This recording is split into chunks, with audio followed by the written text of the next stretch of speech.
Alright guys, so we're back. We've been getting some good pictures on the trail cam. Unfortunately, most of them have been at dark or well past shooting light. So we're going to give it another try tonight.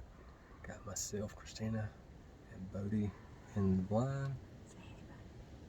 So here we go. Here's what we're looking at. So this is our view for the next little while. So we'll see what happens.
Alright guys, dark got us.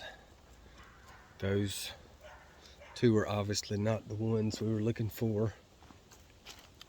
Christina's looking to fill the freezer though, so she was urging Bodie to shoot one, but like I said, we've got some good pictures of one on the camera. It's just always comes out after it goes too down. very late at night, or it's just dark. So But those two weren't it. We're gonna give it a couple more days. And if we hadn't seen him, probably by the end of this week, today's Monday, if we hadn't seen him by the end of this week, then we'll probably just end up shooting one of those to restock the freezer. So thanks for watching.